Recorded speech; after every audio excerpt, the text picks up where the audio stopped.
My husband said they were prosperity rituals, but those bottles he buried in our backyard during full moons concealed a secret that would change my life forever. Hello, my dears. My name is Evelyn.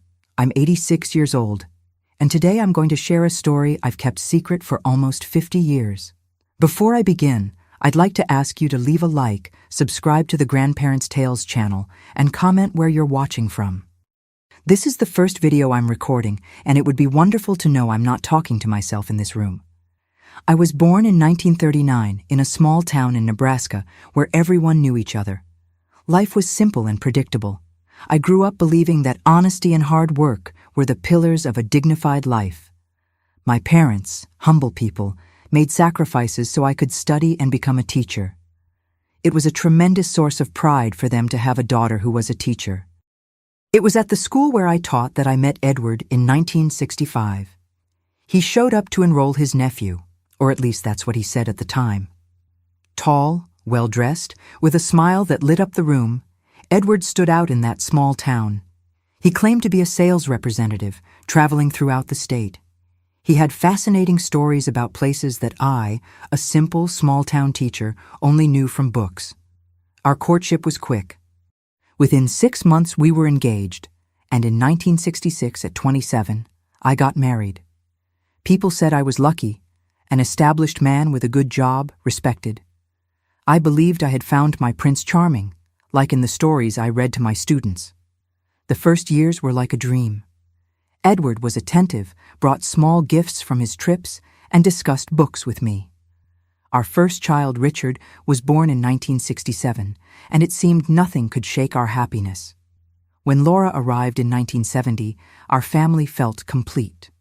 It was around 1968, almost 2 years after our wedding, when I first noticed something strange. That night I woke up startled. I'd always been a light sleeper, especially after Richard was born. I noticed Edward wasn't in bed. The clock read 2:17 a.m. I got up concerned, thinking he might be feeling ill. I called for him softly throughout the house, with no response. The back door was ajar, letting in a sliver of moonlight. I approached the kitchen window, and that's when I saw something that would be etched in my memory forever. In the backyard, under the silvery light of the full moon, Edward was crouched, carefully digging. He was wearing gloves, which I found strange for someone digging in the dirt at dawn. Beside him was a dark bottle. It looked like a wine bottle, but it was empty. I watched in silence as he finished digging a small hole, carefully placed the bottle inside, and then covered it with dirt, smoothing the surface as if to erase any trace. I quickly returned to bed, pretending to sleep when he returned. The next morning, while preparing coffee, I casually asked where he had gone during the night. Edward looked surprised for a moment, but soon smiled with that charm that had won me over. "You noticed? Forgive me for waking you, darling. It's just a family tradition, a ritual my grandfather taught me. It has to be done during the full moon to attract prosperity. The men in the family have been doing it for generations." He seemed so sincere that I didn't question further. That afternoon, I saw him plant a small rue seedling where he had buried the bottle. "To protect the ritual," he explained. I even found it endearing that this modern, sophisticated man was maintaining such a peculiar family tradition. During subsequent full moons, the ritual was repeated. Sometimes I pretended to sleep and watched him from the window. Other times I asked about the bottles the next day, always receiving varied explanations. "It's medicine for the soil. I bury coins to multiply our fortune. They're written prayers for family protection." The backyard gradually gained new plants: basil, rosemary, dill, each marking the location of a bottle. One night, about a year after the first time, I caught Edward in the living room preparing one of the bottles. There were papers inside that he was carefully folding before inserting into the bottle. When he saw me, he quickly put everything away. "What are those papers?" I asked curiously. "Just notes, names of clients who need luck in business," he replied, kissing my forehead. "It's better if you don't get involved in this, darling. My grandfather said the ritual loses its effect if women participate." That was Edward. He always had an answer for everything. And I, young and in love, accepted his explanations without questioning much. After all, he was a good husband and father, worked hard. Our children never wanted for anything, and if he had this small eccentricity of burying bottles in the backyard, well, who doesn't have their own quirks? During the following years, the bottle ritual became just another aspect of our family routine. With each full moon, another bottle was buried, another plant was added to our backyard. It was as if Edward were creating a secret garden, each plant marking a specific moment in our lives. I ended up finding it romantic, in its peculiar way. On one occasion, when Edward traveled for 2 weeks in 1970, curiosity got the better of me. Taking advantage of his absence, I decided to dig up one of the bottles just to see what it really contained. I chose the basil plant, one of the first he had planted. I carefully dug, found the bottle, but when I held it in my hands, a strange feeling of guilt came over me. It was as if I were invading something very intimate, violating his trust. I put the bottle back in place without opening it and replanted the basil, promising myself to respect his space. "Every couple has their secrets," my mother said once when I vaguely commented on Edward's oddities. "If he's good to you and the children, don't meddle where you're not called." It was typical advice for that time. Women shouldn't question their husbands too much, especially when family life seemed stable. The years passed peacefully. Richard grew strong and intelligent, already showing an aptitude for numbers, like his father. Laura, our youngest, was curious and talkative. She loved accompanying me to the school where I taught. Our life followed the expected course for a middle-class family in small-town America in the 1970s. It was only in 1972, when we had been married for 6 years, that I began to notice subtle changes in Edward's behavior. His business trips became more frequent and longer. When he returned, he seemed distant, worried. The bottle ritual continued religiously, but now he took even more care that I didn't hear him preparing them. I clearly remember a night when the phone rang during dinner. Edward answered, and his face changed instantly. He spoke only in monosyllables, stepped into the hallway, and continued the conversation in a low voice. When he returned, he said he needed to travel the next day, an emergency with an important client. It was the first time I doubted his words. There was something in his eyes, a tension that didn't match a simple business trip. During that trip, which lasted almost a week, Richard fell ill with a high fever. I tried to contact Edward at the hotel where he said he would be, but they informed me that no guest with his name had registered. When he finally returned and I confronted him about this, his explanation was quick. There was a change of plans. I stayed at a client's house. "I didn't want to worry you with details." Again, I accepted the explanation, although a small seed of doubt had been planted. Life continued. Edward resumed his routine as an attentive husband, and I convinced myself that my suspicions were unfounded.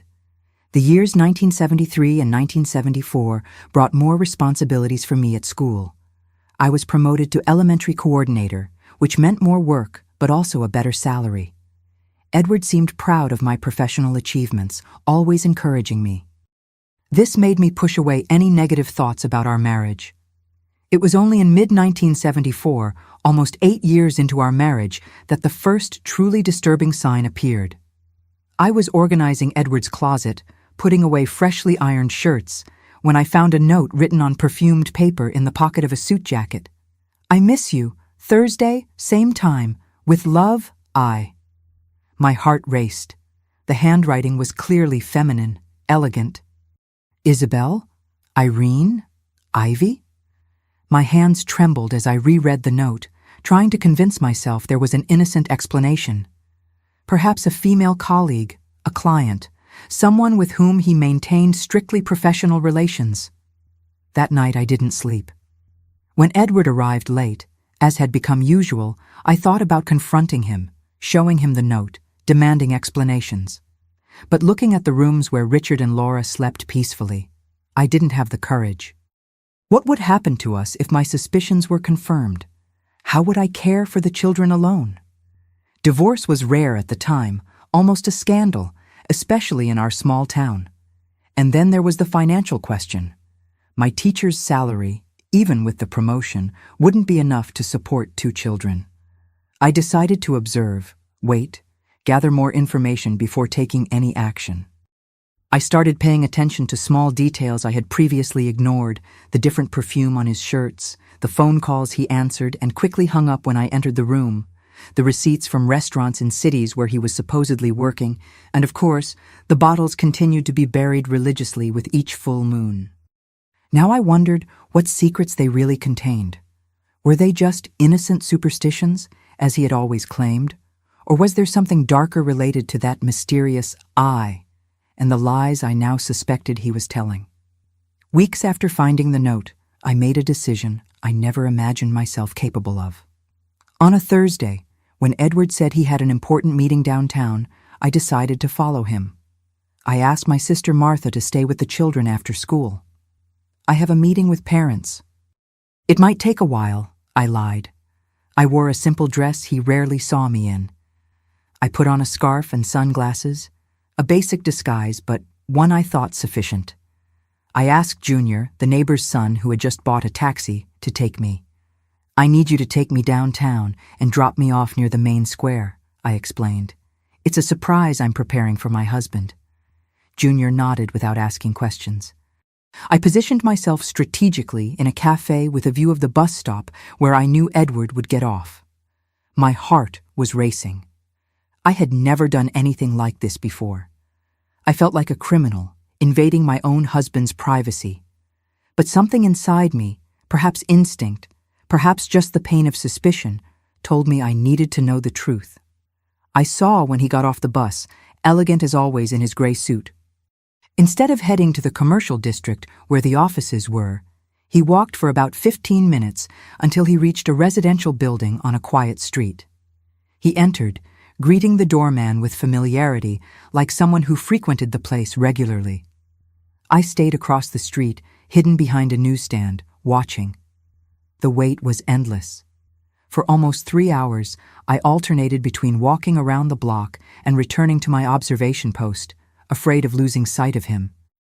I thought about my children, our house, everything I believed I had built.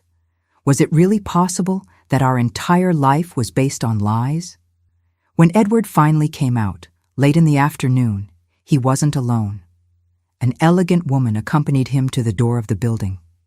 Dark hair, pulled back in a sophisticated bun, fine dress, the posture of someone accustomed to refined environments. They talked briefly, maintaining a respectful distance, obviously careful not to draw attention, but their gazes. There was no way not to notice the intimacy between them. I saw when she discreetly adjusted his tie before they said goodbye. There was no kiss, not even a hug, but that gesture told me everything I needed to know. I returned home before him, devastated, but also strangely calm. A part of me had known for a long time. I thanked my sister, bathed the children, prepared dinner as on any other day. When Edward arrived telling stories about his productive meeting, I observed his face, looking for traces of the lie. How did he manage to do this so naturally? That night, as he slept, I stood looking out the window at the backyard. The moon was almost full. In a few days, he would perform his ritual again, burying another bottle with his secrets. How many lies were buried in our own backyard, under the plants I tended daily? The following months were the most difficult of my life until then. I lived in a constant state of vigilance, seeking more proof, more confirmation of what I already knew in my heart.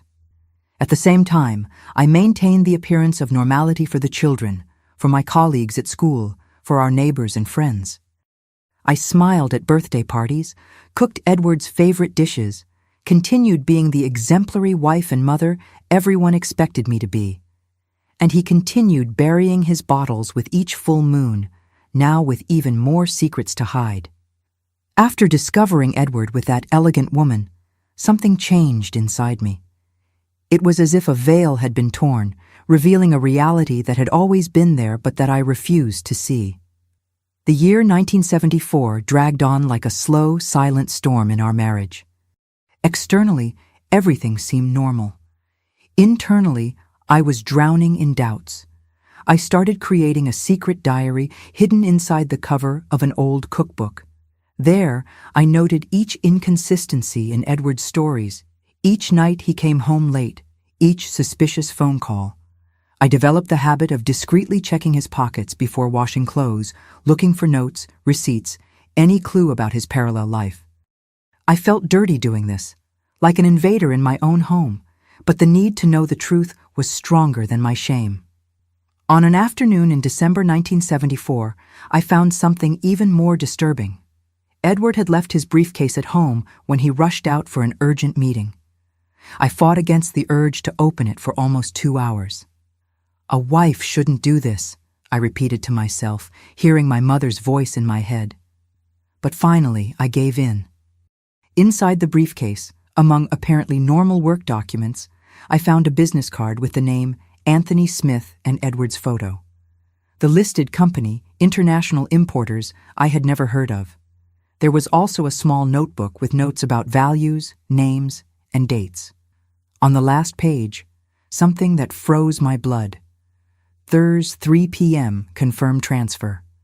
Thursday, 3 p.m. Exactly the time and day when I had followed him to that residential building. And the same initial from the perfumed note. Isabel, perhaps? I couldn't fully understand what those notes meant, but something told me it went far beyond a simple marital infidelity. I returned everything exactly as I had found it.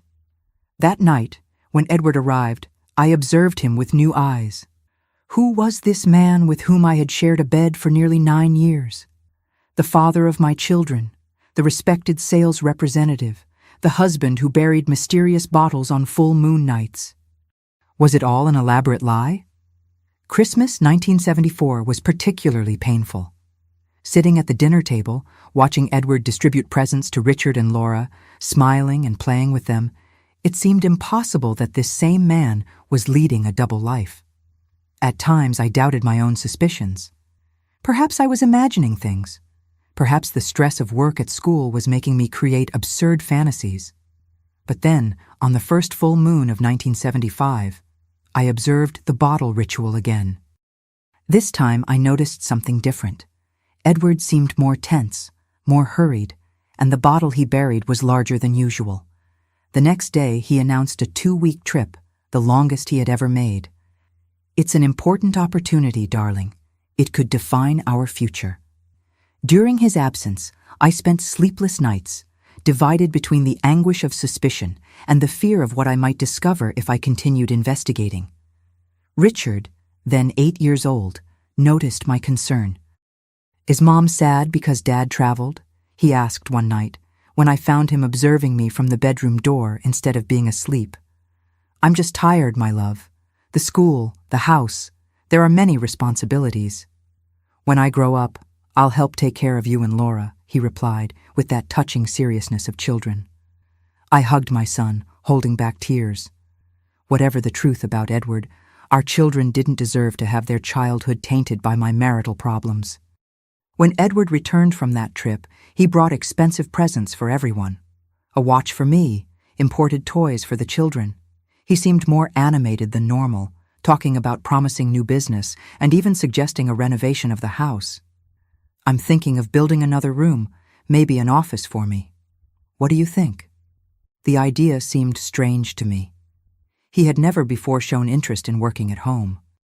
In fact, he always made a point of keeping his professional life completely separate from home. Why this sudden change?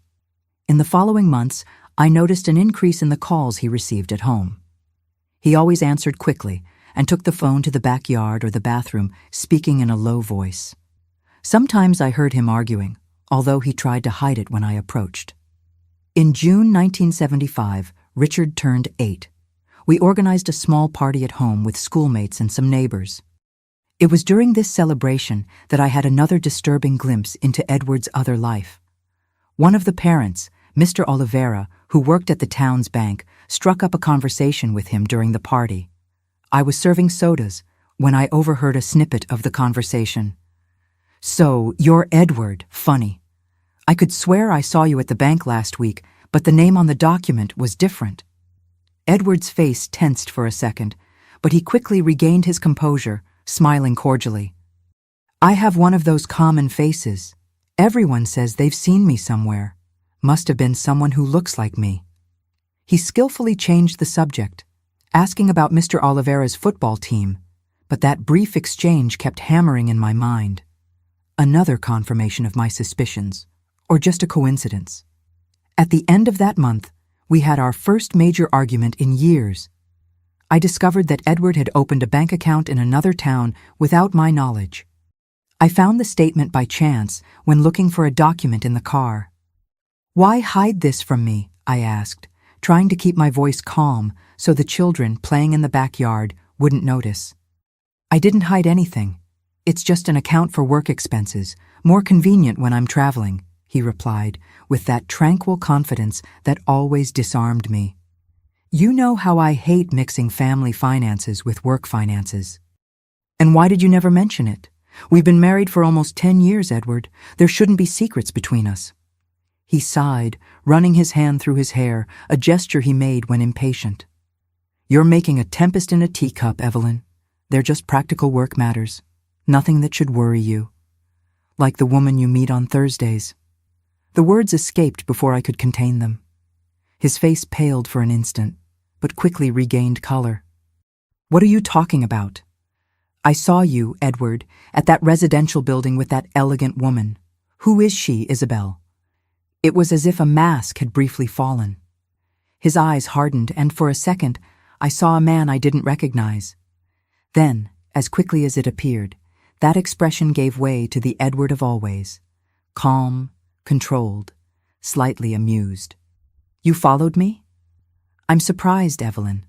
I never imagined you were the type of wife who spies on her husband."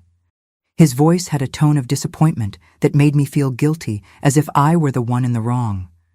"That woman is the widow of an important client. I'm helping organize the deceased's business affairs. I thought you trusted me." I wanted to believe him. God knows how I wanted to. But something in his eyes, something in the way he looked away when talking about the widow, told me he was lying. Still, I had no concrete proof, just suspicions and coincidences. "I trust you," I lied. "I'm just worried. You've been so distant, so many trips, so many meetings." He hugged me, kissing my forehead as he did when we were dating. "I'm working hard for our future, for our children. Soon, everything will make sense. I promise." That conversation resolved nothing, just pushed our issues under the rug, as we had done for years. We continued our apparently normal life, me teaching, taking care of the children. Him traveling more and more, maintaining his bottle ritual with each full moon. In August 1975, Edward announced a particularly long trip, almost 3 weeks. He said he was going to the South to visit important clients.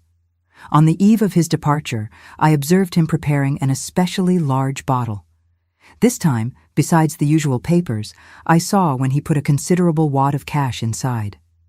"Must be a very powerful ritual," I commented, trying to sound casual when I caught him sealing the bottle with wax. He startled, not having heard me enter the room. "The most important one so far," he replied, quickly recovering.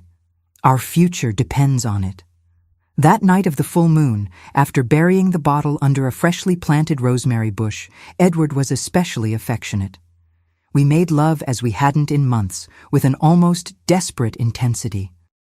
Afterward, as he slept, I stayed awake, looking at his relaxed face, trying to see in it the man I fell in love with and not the stranger he had become.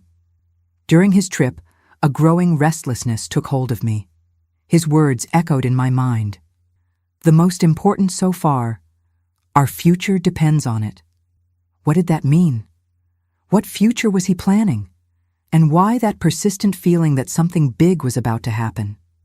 Richard and Laura missed their father, asking daily when he would return. I kept the routine as normal as possible. School, family lunches, Sundays with my mother and sister, reading sessions before bed. Externally, I was the same Evelyn as always. Internally, a storm was brewing. In the second week of Edward's trip, I received a strange call. A male voice I didn't recognize asked for Mr. Smith. "There's no Mr. Smith at this number," I replied, confused. "Sorry, ma'am, I must have written it down wrong. Mr. Smith gave me this phone number for urgent contact." Before I could question further, the man hung up. Mr. Smith, the same name I saw on the business card in Edward's briefcase. Was it a coincidence, or another piece of the puzzle that was my husband's double life? When Edward finally returned in early September 1975, he seemed different, lighter, almost euphoric, but with a touch of nervousness that didn't match his usual confidence. He brought extravagant gifts, a pearl necklace for me that certainly cost more than we could afford, a set of imported encyclopedias for Richard, a very expensive porcelain doll for Laura. "Where did all this money come from, Edward?" I asked when we were alone. "I closed an important deal, the biggest of my career," he replied, smiling. "Soon I won't need to travel so much. I'll be able to spend more time with you." There was something in his tone, an urgency I didn't understand at the time, as if he were trying to convince me, or perhaps himself. In the following weeks, Edward spent more time at home than usual. He played with the children, helped with school assignments, even offered to cook a few times, something he had never done before. He seemed to be saying goodbye, though I didn't realize it at the time. One night in October, while washing the dinner dishes, the phone rang. Edward answered, and his expression changed instantly. He spoke only in monosyllables, looking at me nervously. When he hung up, he announced he needed to travel again urgently. "But you just got back. You promised to spend more time with us," I protested. "It's the last time, Evelyn. After this trip, everything will be different, I promise."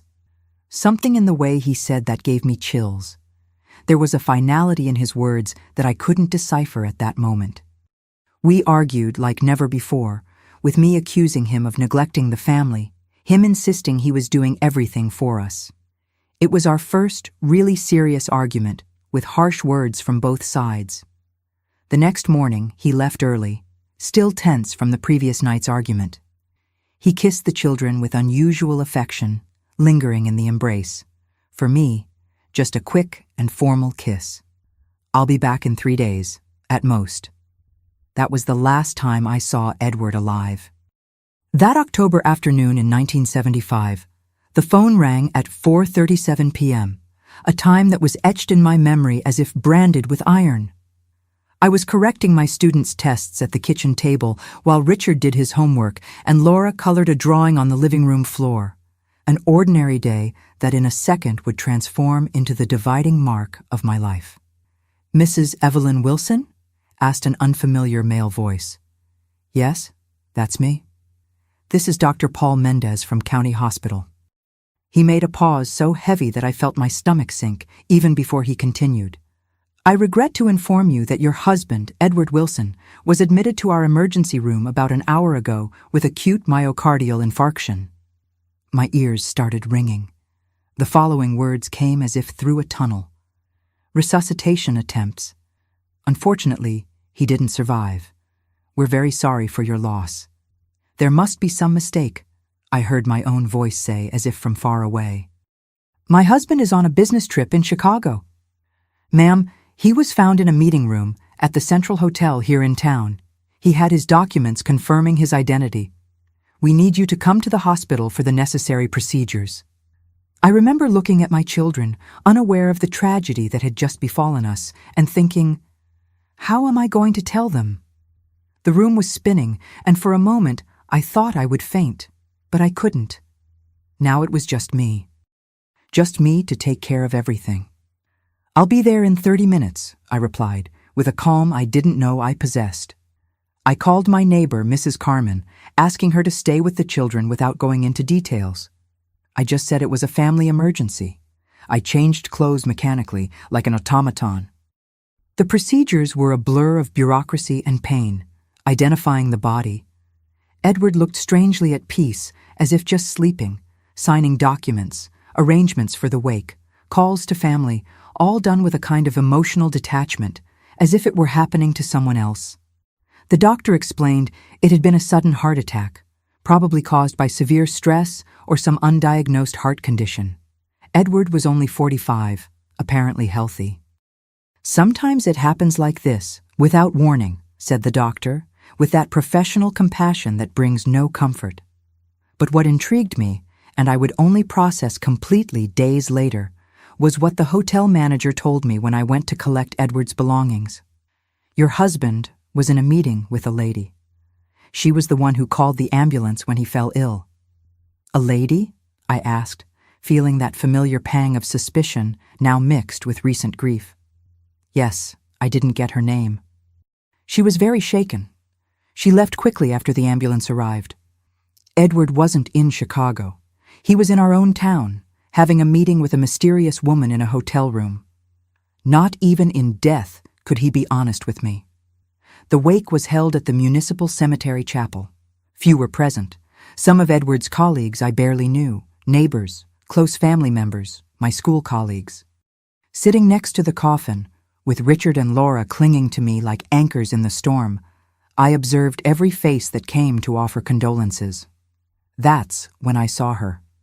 The same elegant woman I had caught with Edward months earlier. She was at the chapel door, discreetly dressed in black, observing from a distance. Our gazes crossed for an instant. She didn't approach, didn't sign the guest book, didn't speak to anyone. She simply remained there for a few minutes and then disappeared like an apparition. At that moment, amid the searing pain of loss and with my children in my arms, I had no emotional space to process that presence. I just registered it, filing it in the back of my mind as another mystery to be unraveled when I had the strength. The days following the burial were an exercise in survival. Waking up, preparing the children for school, showing up to work with a forced smile, responding to kind but invasive questions. "How are you coping? Are the children okay? Is anyone helping you?" It was only a week after the funeral, when I finally sat down to organize Edward's documents, that the true dimension of my problems was revealed. The house where we lived, which I thought was ours, was mortgaged. There were outstanding loans in his name that I knew nothing about. The life insurance he had mentioned several times simply didn't exist. "Your husband withdrew a considerable sum from the joint account 3 weeks ago," informed the bank manager with poorly disguised embarrassment. "I'm sorry, but the current balance barely covers the funeral expenses." Sitting in the living room armchair that night, after the children had fallen asleep exhausted from crying so much for their father, I faced the cruel reality. I was alone, with 2 small children to raise, about to lose our house, with debts I couldn't pay on my teacher's salary. That's when my gaze fell on the backyard, visible through the living room window. The full moon illuminated the garden, highlighting the small plants that marked each spot where Edward had buried his mysterious bottles over the years.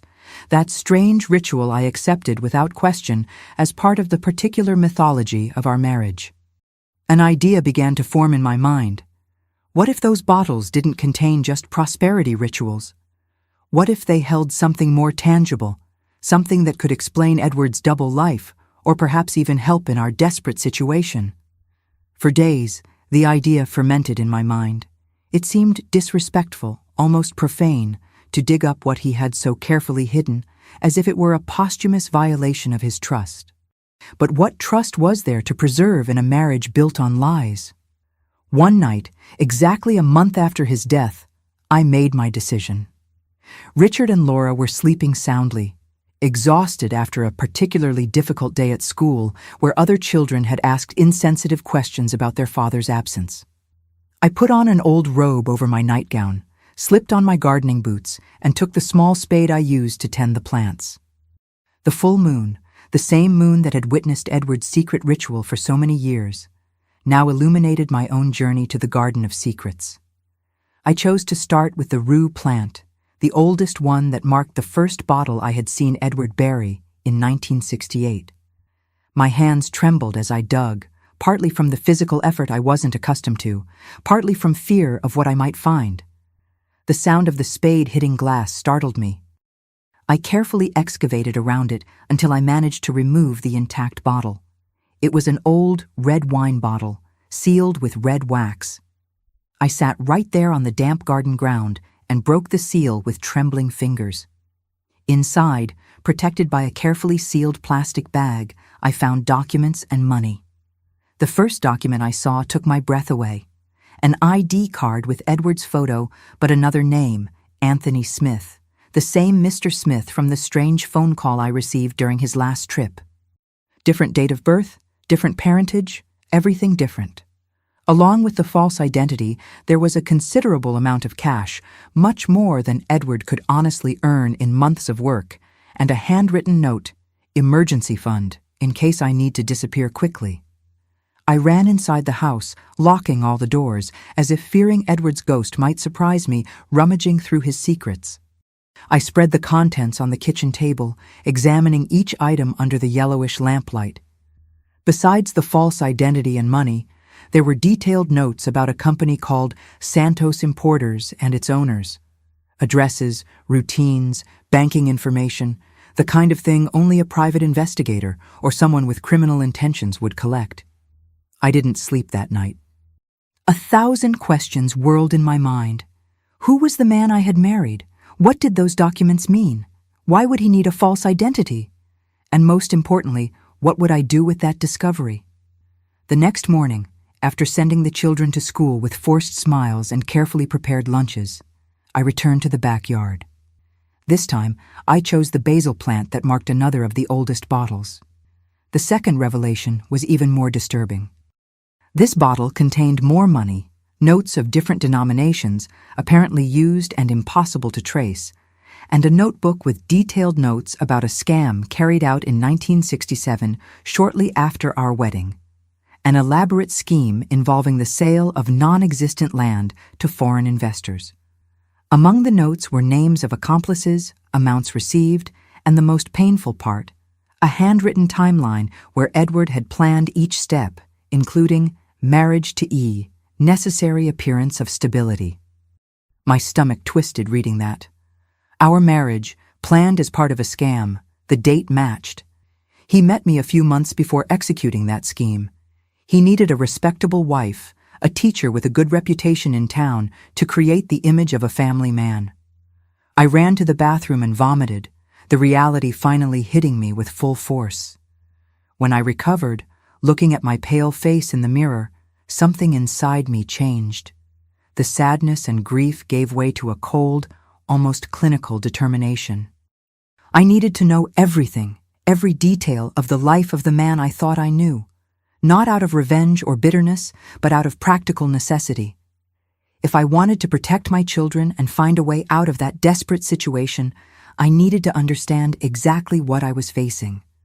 During the following weeks, I transformed the search for bottles into my secret mission. Each day, after the children went to school, I would dig up 1 or 2 bottles, methodically cataloging their contents. At night, after Richard and Laura were asleep, I analyzed the documents, trying to piece together the puzzle that was my late husband's double life. The bank began pressuring me about the mortgage. I received collection notices for unpaid loans. My salary barely covered the basic expenses of the month.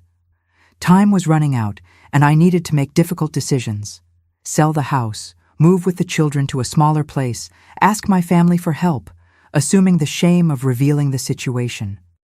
It was in this atmosphere of growing desperation that I dug up the bottle under the rosemary plant, the last one Edward had buried a few days before his death. The contents of that bottle would change everything. Inside was the largest amount of money yet, a package of high-denomination bills carefully wrapped in plastic. But the most surprising were the documents, a detailed plan to leave the country. Ship tickets to Uruguay in the names of Anthony Smith and Isabel Montero. Reservations at a hotel in Montevideo. And the most shocking, documents for transferring a substantial amount to a Uruguayan bank dated 3 weeks after his death. Exactly the period when he said everything would be different. With these papers was a letter addressed to Isabel, my true love. In the 4 handwritten pages, Edward, or Anthony, I didn't even know who he really was anymore, detailed how he had prepared everything for them to start a new life together, far from the complications of America. He spoke about the scams they had carried out together over the years, about how she had been his ideal partner, both in business and in life. And then the phrase that hit me like a slap: finally free from all ties, including my facade marriage, which served its purpose well. Sitting on the kitchen floor, surrounded by evidence of the most complete betrayal one can imagine, I didn't cry. I had already shed too many tears for a man who never existed. Instead, I felt a strange calm take over me. The truth, however painful, brought with it a liberating clarity. Edward was planning to abandon us. Everything was already prepared: the escape, the money, the new identity. The heart attack that killed him in that hotel room, probably during a final meeting with Isabel to settle the last details, was the only unplanned event in his meticulous scheme. And now, by an irony of fate, the resources he had accumulated for his escape with his lover were in my hands. The money that would have paid for his new life could save mine and my children's. That night, looking at the starry sky through the kitchen window, I made my decision. I would use the money from the bottles to pay off the debts, save our house, ensure Richard and Laura's education, not out of revenge, but out of survival, out of poetic justice. But the moral dilemma haunted me. That money was the product of scams, fraudulent schemes that had certainly harmed innocent people. Using it wouldn't make me an accomplice, even if belatedly, to Edward's crimes. On the other hand, what would happen to my children if I refused that unexpected resource? We would lose our house, face severe financial difficulties, perhaps even hunger. What choice did I really have? While struggling with these questions, I continued digging up the remaining bottles. Each one revealed more details of Edward's secret life: elaborate schemes, multiple false identities, records of scams carried out in different cities, lists of victims with extorted amounts, and invariably in each bottle, some mention of I or Isabel, the woman who, I discovered, had been his partner since long before he met me, the woman he intended to flee with, abandoning the family he had used only as a convenient disguise. The question hammering in my mind was, what did Isabel know about me? About Richard and Laura? Had she ever visited our house, observed our routine, laughed at my ignorance? The idea tormented me, increasing the feeling of having lived a lie for almost 10 years. 2 weeks after starting my excavations, having dug up almost half of the bottles scattered throughout the backyard, I made a decision that would change the course of my life forever. After sleepless nights and internal debates, I made my decision in the early morning hours of November 1975. The clock read 3:17 when I placed the last sheet of paper in the fireplace, watching the records of Edward's scams turn to ashes. I kept only the documents proving his dual identity and the letters to Isabel, not as a form of emotional torture, but as reminders of what I would never again allow in my life: illusions. That morning, I visited a bank, not our usual bank where Edward was known, but another in a neighboring town. I opened an account in my name with part of the money found in the bottles. The amount was enough to pay off the mortgage and pending loans, with a reserve that would guarantee the children's education and our survival for the next few years, if carefully managed. Inheritance from a distant aunt, I explained to the curious manager about the origin of that amount in cash. He didn't question beyond what was necessary. A recent widow with 2 small children doesn't arouse suspicion. Back in our town, I used the money to settle all the debts left by Edward. With each check I issued, each receipt I signed, I felt a mixture of relief and guilt. That money had been obtained by deceiving people who might be going through difficulties because of Edward and Isabel's scams. But it was also the only thing that would prevent my children from losing the roof over their heads. To balance this moral scale, I made another crucial decision.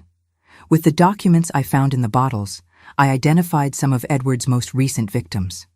Through anonymous letters, I sent alerts about the fraudulent schemes they had participated in, allowing them to at least protect themselves from future harm.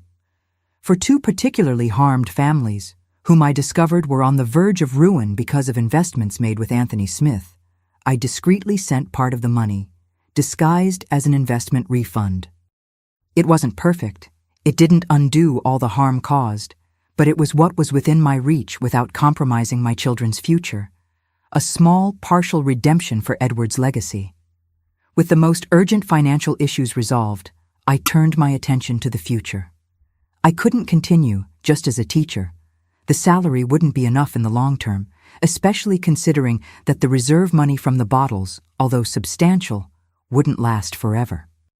In December 1975, I visited a small commercial property for sale near the school where I taught. It was a modest shop, previously a shoe store that had closed when the owner retired. The location was perfect, central enough to attract customers, small enough to be managed by one person, and just a few minutes' walk from our house. On January 15, 1976, I inaugurated the New Path Bookstore, a name that for others was just commercial, but for me symbolized much more. With shelves full of notebooks, pencils, pens, and all kinds of school supplies, plus a small section of children's and educational books, the business was modest but promising. In the first weeks, I managed the bookstore after my teaching hours, hiring a young student to attend during mornings. It was exhausting, waking up at 5 a.m., preparing the children for school, teaching until noon, having a quick lunch, going to the shop until 7 p.m., returning home, preparing dinner, helping with homework, and finally falling into bed around 11 p.m. But there was something liberating about that exhaustion. For the first time, I felt I was building something truly mine, something no one could take away from me with lies or betrayals. The children also seemed to respond positively to the new routine. Richard, in particular, loved helping at the shop on Saturdays, organizing merchandise and eventually attending to simpler customers. "Mom is a businesswoman now, like Dad was," he commented once with innocent pride. The comparison hurt, but I smiled anyway. He didn't need to know the truth. Not yet, perhaps never. Months turned into years. The bookstore prospered modestly, allowing me to gradually reduce my hours as a teacher until finally resigning in 1978, dedicating myself entirely to the business. We expanded, adding a section of adult books that became popular in the small town, lacking bookstores. In 1979, 4 years after Edward's death, I received an unexpected visit at the shop. It was almost closing time when an elegant woman entered. Dark hair with some silver strands, discreet but expensive clothes, impeccable posture. I recognized her immediately, although we had never been formally introduced. Isabel. "Good afternoon," she said, with a soft, educated voice that didn't match the image I had created of her in my mind. "I think we don't need introductions." My heart raced, but I maintained my composure. The shop was empty except for the two of us. I locked the door, turned the sign to closed, and invited her to the back, where I kept a small area with a table and chairs for my administrative work. "Why are you here?" I asked bluntly when we sat down. "Curiosity, perhaps, or maybe for some kind of closure," she replied, looking around with genuine interest. "You've built something good here." "What do you really want?" I insisted, little interested in compliments from someone who had helped destroy my life. Isabel sighed, all the elegance not hiding the tiredness in her eyes. "Believe it or not, I came to warn you, and perhaps apologize, although I know that means nothing." She told me she had been approached by Edward's former associates, people who suspected he had hidden money before dying, dangerous people who now believed I might have access to that money. I told them you knew nothing, that Edward never shared business details with his wife, but I don't know if they believed me. The information chilled me. I thought of the children, of the relatively peaceful life we had built over the last few years. The idea of criminals believing I possessed something that belonged to them was terrifying. "Why would you help me?" I asked, still suspicious. Isabel hesitated, looking at her well-cared-for hands. "Because I was also deceived. Not in the same way as you, of course. I knew who he was. I participated in many of the schemes, but in the end, he was planning to abandon me too." She told me how she had discovered, shortly before Edward's death, that he had diverted a large part of the money they had accumulated together, preparing to flee alone. The apartment he had bought for her was in a false name and would be sold. The investments made in her name didn't exist. I confronted him that day at the hotel. It was during our argument that he had the heart attack. Her eyes filled with tears that didn't fall. I called the ambulance, but I knew it was too late. I fled before they asked questions. We remained silent for a few moments. Two women united only by the betrayal of the same man. We weren't friends. We would never be. But there was a mutual understanding that transcended the circumstances. What should I do about these associates? I finally asked. I've already partially taken care of it. I said I would investigate, that I would try to find out if you had access to anything. That bought time. She handed me a small piece of paper with a name and phone number. This man is reliable, works with private security. If you notice anything suspicious, anything at all, contact him immediately. Before leaving, Isabel paused at the door.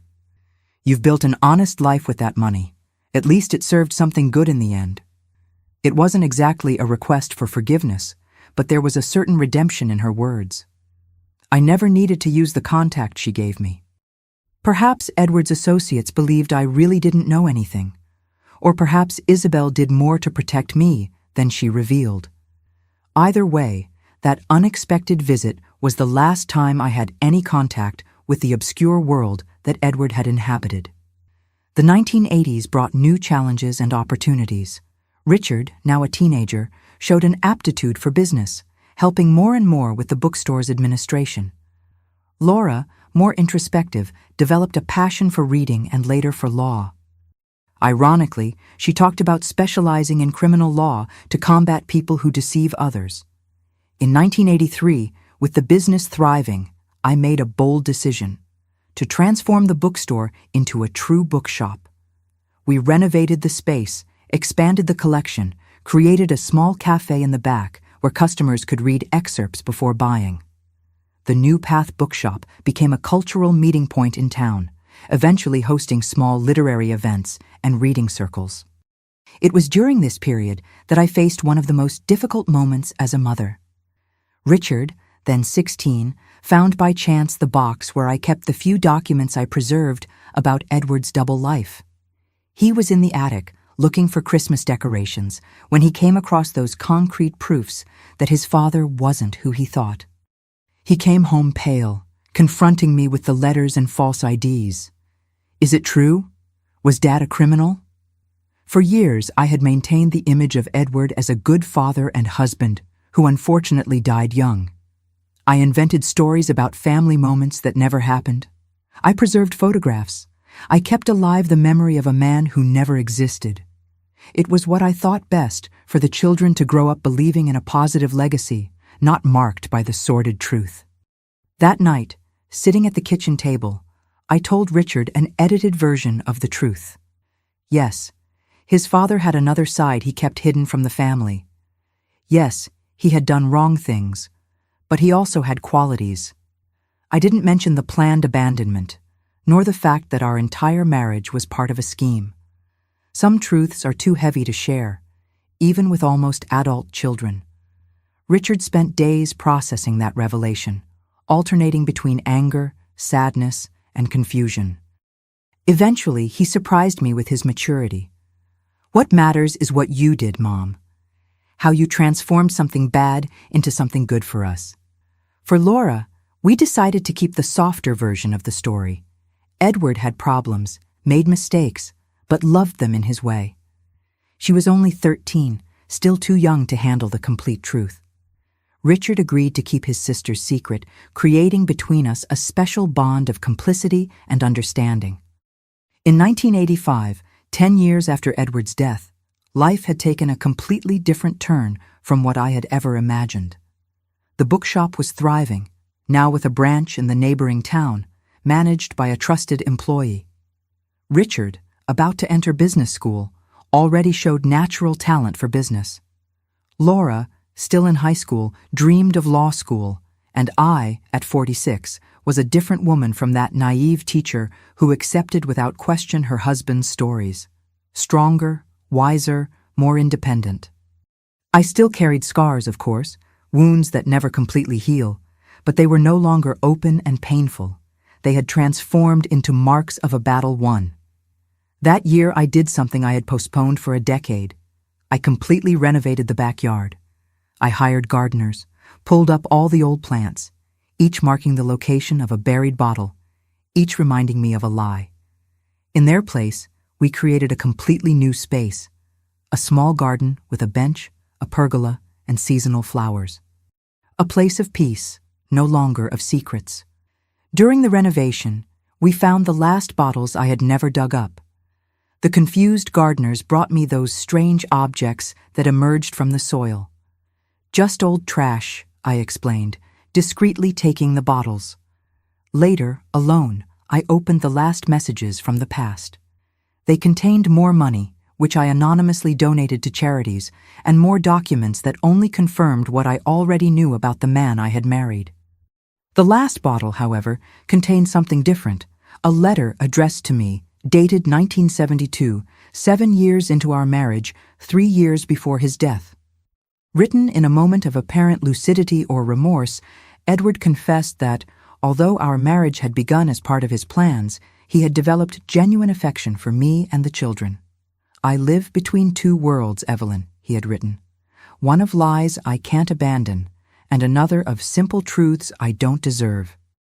Maybe one day I'll find the courage to choose the right path, but I fear it's too late."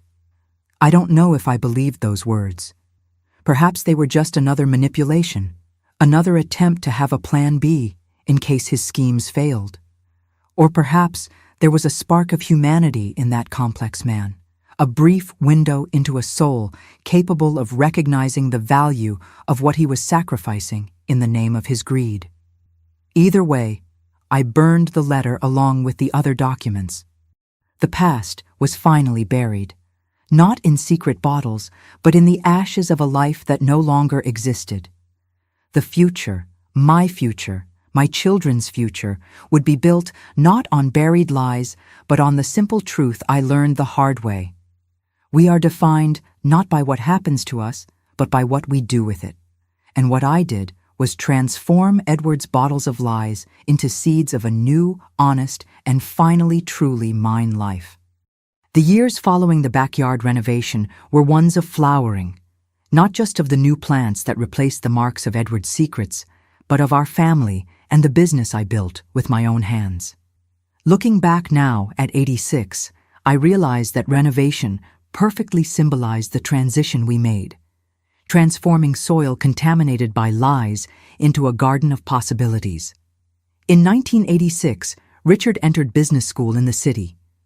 It was hard to see him leave, but at the same time, I felt an indescribable pride. My son, who had so often helped in the bookstore after school, was now following his own path. Laura, at 16, remained determined to study law, spending hours in the bookshop's legal section, devouring books far above her age. The New Path network grew slowly, but with solid foundations. After the success of the branch in the neighboring town, we opened a third store in 1988, this time focused exclusively on children's books and educational material. We called it Little Paths, and it quickly became a reference for teachers and parents in the region. I worked many hours, it's true, but there was a profound satisfaction in building something legitimate, something that helped the community while supporting my family. Each new customer who left happy with a book, each teacher who found material for their classes, each child who discovered the pleasure of reading in our shelves, they were small victories against the obscure legacy Edward had tried to leave us. In 1990, I turned 51 and completed a decade and a half as a widow and businesswoman. On a quiet Saturday, while organizing a new shipment of books, I heard the doorbell. I looked up and froze momentarily. It was Isabel, the second time we met in 11 years. "Your business prospered," she commented, looking around with genuine admiration. She looked older, naturally, but still maintained that elegance that characterized her. "We need to talk, if you have a moment." I took her to the small office in the back, as I had done years before. This time, however, the meeting had a different purpose. Isabel was sick, aggressive cancer with a reserved prognosis. I didn't come seeking sympathy, she clarified, noticing my expression. I came because there's something you deserve to know before it's too late. She told me how after Edward's death, she had tried to start over far from there. She used her skills and part of the money she managed to recover to open a small art gallery in New York. Legitimate art? No forgeries, she assured with an ironic smile. For years she lived discreetly, trying to build an honest life, just as I had. But the past always finds ways to catch up with us, she continued. 2 years ago, I was approached by a man who said he was Edward's son. Those words hit me like a physical blow. A son of Edward's? My mind immediately calculated. Would it be from before we met or during our marriage? He's 26 now. His name is Philip.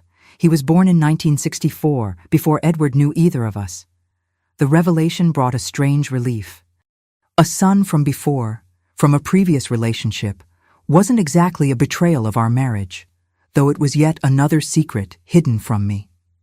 Isabel explained that the young man's mother had raised her son alone, never revealing the father's identity. Only on her deathbed did she tell the young man the truth, giving him some old letters and photographs. Philip, curious about his origins, spent years looking for clues about his father until finally locating Isabel through mutual acquaintances from the past. He doesn't know about Edward's business dealings. He believes his father was really a sales representative, and he doesn't know about you or your children. Why are you telling me this now? I asked, still processing the existence of a stepson I had never known. Because he deserves to know he has siblings, and your children deserve to know they have a half-brother. Not now, not immediately, but when you feel the time is right. She handed me an envelope. Here's his contact, some photographs. The decision to use this is entirely yours. I kept that envelope for months, undecided about what to do with that information. Richard was finishing college, about to take over the administration of the bookstore network. Laura had just entered law school. Revealing the existence of a half-brother would mean reopening the wounds of the past, bringing up questions about who their father really was. It was only in 1992, when Richard graduated and returned to work permanently in the family business, that I finally shared the secret with my children. I gathered them at home on an autumn Sunday and told them about Philip. You're adults now, capable of making your own decisions. If you want to meet him, I'll support you. If you prefer to keep your distance, I'll respect that too. To my surprise, both expressed immediate interest in meeting their half-brother. Perhaps the possibility of having an additional connection with the father they barely knew was too powerful to ignore. The first meeting happened on an extended holiday weekend when we arranged to meet in New York, neutral territory for everyone. Philip was strikingly similar to Edward. The same captivating smile, the same expressive gestures with his hands. But there was in him a sincerity and transparency that his father never truly possessed. I grew up dreaming of meeting my father, he told us during our lunch. When I finally discovered who he was and that he had died, I thought I would never have a paternal family. Finding you is like recovering a part of my history that I thought was lost forever. I observed my children interacting with this newly discovered brother, sharing stories, discovering similarities, laughing at inherited mannerisms. I saw at that moment that some good seeds can sprout even from the most contaminated soil. Philip didn't carry Edward's legacy of lies. He represented a possibility of redemption, a family connection that wasn't based on deception. In the following years, Philip gradually integrated into our family. He was a graphic designer and eventually began collaborating with our bookshops, creating promotional materials and renovating the visual identity of the network. Richard, who had taken over the business management, found in his older half-brother a creative ally and a friend. In 1995, I made the decision to partially step away from the administration of the bookshops. At 56, I felt it was time to give more space to the young people and find new purposes. Richard was doing an excellent job as director, wisely expanding the network, and Laura, freshly graduated in law, was beginning a promising career as a lawyer. Without completely leaving the business, I redirected my energies to a project I had dreamed of for years, a literacy and reading encouragement program for adults. Using a space at the back of the original bookstore, I began offering free classes to local company employees, domestic workers, laborers, people who had abandoned their studies too early and were now seeking a second chance. New Paths for Adults, I called the project. The name was no coincidence. We all deserve the opportunity to rewrite our history, to chart a new route when the previous one proves wrong or insufficient. It was during this period that I met Gerald, a retired professor who volunteered to help with the program. Widowed for 5 years, he brought with him a serenity and gentleness that immediately captivated me. We started as colleagues, then friends, and to my surprise, at 58, I found myself in love again. I never thought this would happen again, I confessed to him one night as we walked through the garden that had replaced the old field of buried bottles. Life always holds surprises. Sometimes good ones, he replied, holding my hand as if it were the most natural gesture in the world. We didn't officially marry, but we built a relationship based on mutual respect and absolute transparency. I told him the whole truth about Edward, about the bottles, about how I had rebuilt my life. Gerald listened without judgment, offering only understanding and admiration for the journey I had faced.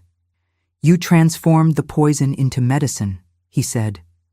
I don't know many people with that strength. The turn of the millennium brought new challenges and joys. The bookstore network faced growing competition from large chains and later from online sales. Richard, always visionary, adapted the business, focusing on specific niches and the unique experience a local bookstore can offer. The New Path bookshops survived where many others failed, fewer in number after some consolidations, but stronger in purpose. Laura built a notable career as a lawyer, specializing precisely in cases of financial fraud and consumer protection. The irony of this choice never escaped me. Without knowing the whole truth about her father, she dedicated her professional life to combating exactly the type of crime he committed. "I've always felt a special indignation when I see people being deceived," she explained to me once. "As if it were personal, you know? As if I had a mission to prevent it from happening." Philip married in 2003, and I was invited to occupy the mother's place in the ceremony, an honor that deeply moved me. Seeing that young man who entered our lives so late accept me as a maternal figure was one of the great unexpected joys of my life. Gerald passed away in 2007 after a brief battle against lung cancer. Our decade together was a gift I never expected to receive, a relationship without shadows, without secrets, without bottles buried in the backyard. The pain of his departure was intense, but completely different from the traumatic confusion I felt with Edward's death. This time there was only genuine mourning, not contaminated by shocking discoveries or revealed betrayals. In the following years, I dedicated myself even more to the literacy program, which had grown and become an independent foundation, serving several towns in the region. I also had the joy of seeing the family grow. Richard and Laura married, and grandchildren began to arrive, bringing new life and purpose to my days. In 2015, at 76, I received an unexpected phone call. Isabel had passed away, and her lawyer was executing her last wishes, among them the delivery of a sealed box addressed to me. Inside the box, I found a detailed diary that Isabel had kept during the years she was with Edward, along with a letter explaining why she thought I should have it. "This record may bring pain, but also answers," she wrote. "I used it for my own healing, to understand how I allowed myself to be manipulated and how I participated in the manipulation of others. Perhaps it can bring you some kind of closure." I read the diary in small doses over months. It was like watching a movie about a parallel life that was happening while I lived my innocent routine as a teacher and mother. Isabel documented schemes, meetings, arguments, promises made and broken. There were occasional mentions of me, the wife, the perfect facade, sometimes with disdain, other times with a strange compassion. The final entry, dated a few days before Edward's death, revealed that Isabel had discovered his plans to flee alone, abandoning her just as he planned to abandon me. "He loves no one but himself," she wrote. "Perhaps he never loved. We are all just pieces on his board, disposable when no longer useful." I closed the diary, feeling not anger or bitterness, but a strange peace. Time had transformed those revelations into mere historical facts, important for understanding the past, but powerless to hurt the present. Today, at 86, sitting in this room while recording this video, I look back and see a life that took completely unexpected turns. From the young teacher who accepted without question the strange bottles buried by her husband to the businesswoman who built a bookstore network. From the betrayed and abandoned wife to the matriarch of an extended family that includes even a son whom Edward never knew. The backyard where so many secrets were buried is now a small oasis tended by my grandchildren when they visit me. The bottles that contained lies gave way to flowers that renew their beauty each season.